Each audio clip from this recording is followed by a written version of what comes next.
Hi friends, welcome to my channel. నేను ఈరోజు ఈ వీడియోలో ప్యాంట్ కటింగ్ అనేది చూపిస్తానండి. ఇది సాదా ప్యాంట్ కటింగ్ అండి. నా వీడియోస్ కనుక నచ్చినట్లయితే ప్లీజ్ అండి నా ఛానల్ని లైక్ చేయండి, షేర్ చేయండి, కామెంట్ చేయండి. ప్లీజ్ అండి అందరూ సబ్స్క్రైబ్ చేసుకోండి. ఇప్పుడు ఈ క్లాత్ ఉంది కదండి, ఇది డ్రెస్ మెటీరియల్ క్లాత్ అండి. ఇది ఇట్లా వచ్చింది క్లాత్, ఈ విధంగా వచ్చింది క్లాత్.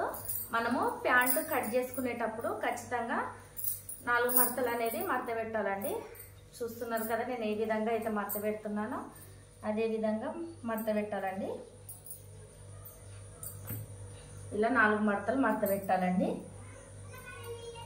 ఈ విధంగా ఓపెన్ ఉన్నదేమో మనకు ఆపోజిట్లో ఉండాలండి. 4 మూలలు ఉంటాయి కదా, ఈ విధంగా మడత అనేది మన సైడ్ ఉండాలి. ఓపెన్ చేసిన భాగం ఏమో మనకు ఆపోజిట్లో ఉండాలండి. ఇది మాత్రం ఖచ్చితంగా గుర్తు పెట్టుకోవాలండి. మెయిన్ ఇదే అండి. ప్యాంట్లో కొంచెం మీరు మిస్టేక్ చేసి అక్కడ వేసిరనుకో ప్యాంటు బట్ట మొత్తం వేస్ట్ అయిపోతుందండి. ఇది మాత్రం కరెక్ట్గా గమనించుకోండి. మళ్ళీ కింద కూడా మనం ఎక్కడైతే మొదలు పెడతామో అక్కడ ఇక్కడ భాగం అనేది అన్ని 4 మడతలు సమానంగా ఉండేటట్టు చూసుకోవాలండి. కొంచెం హెచ్చు తగ్గులున్న స్ట్రైట్గా కట్ చేసుకొని ఈ విధంగా 4 మడతలు అనేది పెట్టుకోవాలి. పెట్టుకున్న తర్వాత ఏముండదండి, ఓన్లీ ఒక పొడుగు మనిషి యొక్క పొడుగు, నడుము యొక్క వెడల్పు 2 కొలతలు తెలిస్తే సరిపోతుందండి. సైజ్ ప్యాంటు లేకున్నా సరే మనము ఈజీగా కటింగ్ అనేది చేసుకుంటామండి. ఇది కస్టమర్ ప్యాంట్ అండి, దీనికి సైజ్ ప్యాంట్ అనేది లేదు, కొలతకు లేదు. నేను మనిషి మెజర్మెంట్స్ తీసుకొని కట్ చేస్తున్నానండి. ఆమె పొడవు వచ్చేసి 40 ఉందండి. ఇక్కడ క్లాత్ అనేది 40.5 ఉంది. ఇది కింద ఫోల్డింగ్ కూడా సరిపోదు. మళ్ళీ మనం ఇది కుచ్చులు అని పెట్టుకుంటాం కదండి, ఎంత పొడవు ఉందో అంత పొడవు అనేది తీసుకోవద్దు. ఎందుకంటే మనం మధ్యలో కుచ్చుల పట్టి దగ్గర కట్ చేస్తాం కదండి. మనిషి పొడవు 40 ఉందండి. 40 కాడ నేను ఒకటి మార్కింగ్ చేస్తున్నా. మనం నడుము బెల్ట్ అనేది ఎంత తీసుకుంటామో అంత వదిలేసేయాలి. 40 ఉంది కాబట్టి ఒక 10 ఇంచులు తీసుకుంటున్నాను. ఆ అమ్మాయి హైట్ ఉంటుందని 10 ఇంచులు అయితే సరిపోతుంది తనకు.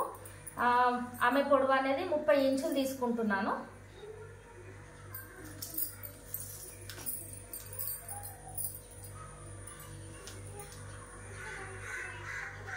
కింద ఫోల్డింగ్ ఒక 2 ఇంచులు తీసుకుంటున్నాను.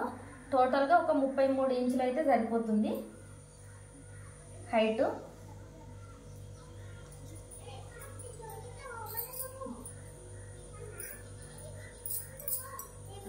హైట్ అనేది 33 తీసుకుంటున్నానండి. ఇట్లా ఒక మెజర్మెంట్ ఇట్లా స్ట్రైట్గా లైన్ గీసుకోవాలి. గీసుకున్న తర్వాత ఇక్కడ కాలు లూజు మనం ఎంత తీసుకుంటామో దానికి ఒక మార్క్ చేసుకోవాలి. అమ్మాయి బక్క ఉంటుంది కాబట్టి నేను అందాజ కొద్దిగా తీసుకుంటున్నానండి, సైజ్ ప్యాంట్ లేదని. ఇక్కడ వరకు ఆమెకు లూజు సరిపోతుంది. కొంచెం ఎక్స్ట్రాగా క్లాత్ ఉండాలి కాబట్టి ఒక 2 ఇంచుల మందం ఎక్కువ తీసుకుంటున్నాను. ఎక్కువ తీసుకొని ఇట్లా స్ట్రైట్గా తీసుకోవాలి. మనం ఇది కింద ఒక 8 ఇంచులు అండి చూపిస్తాను మీకు. 40 ఇంచుల ప్యాంట్కి అయితే ఈ విధంగా మీరు మెజర్మెంట్లు చేసుకోండి. ఒక 8 ఇంచులు తీసుకున్నానండి. ఇక్కడ 8 ఇంచుల దగ్గర మార్క్ చేసుకొని ఈ లైన్ అనేది దీనికి డ్రా చేశాను. ఈ విధంగా ఒకటి స్ట్రేట్, ఒకటి ఇది ఒకటి, ఇవి 2 కొలతలు మనకు ఎలా కొలవాలనేది తెలిసిందనుకో ప్యాంట్ అనేది ఈజీగా మనము కట్ చేయగలుగుతాము. మనం ఎలా అయితే గీసుకున్నామో ఆ విధంగా మనము ప్యాంట్ అనేది కట్ చేసుకోవాలి.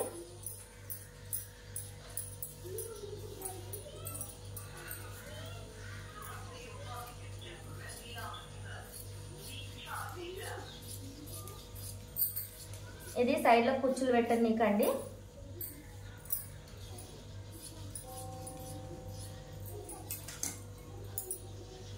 ఈ విధంగా కట్ చేసిన తర్వాత ఇది మిగిలిన క్లాత్ ఉంది కదా, దీన్ని మనము నడుముకు ఉపయోగించాలండి.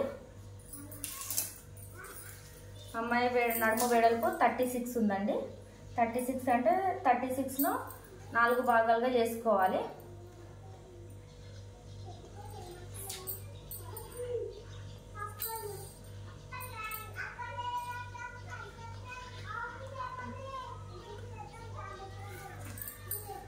తర్వాత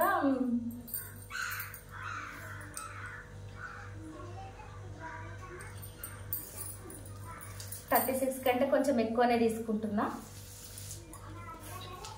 ఎందుకంటే మనము ముందు పాట అనేది మలుస్తాం కాబట్టి 40 తీసుకుంటున్నాను. 4 మడతలు ఉంది కదా, 10 ఇంచులో గొలుసుకుంటున్నాను. ఎందుకంటే క్లాత్ ఎక్స్ట్రా ఉంటే మనం కట్ చేసుకోగలుగుతాం, కానీ తక్కువ ఉంటే ఏం చేయలేం కాబట్టి 40 ఇంచులు తీసుకున్నా. దీని పొడవు కూడా 40, దీని పొడవు నేను 10 ఇంచులు అన్నాను కదండి, కొంచెం ఇక మట్టం ఉంది 10 ఇంచులు. ఇలా తీసుకొని ఇవి జాయింట్ చేసుకోవాలండి. ఇంతే అండి ప్యాంట్ కటింగ్ అనేది. మీది పార్ట్ ఇది, ఇది కింది పార్ట్ అండి. ఈ విధంగా ప్యాంట్ అనేది కట్ చేసుకోవాలి. ఇంతే అండి ప్యాంట్ కటింగ్. ప్లీజ్ అండి నా ఛానల్ సబ్స్క్రైబ్ చేసుకోండి, లైక్ చేయండి, షేర్ చేయండి. థ్యాంక్ యూ అండి అందరికీ.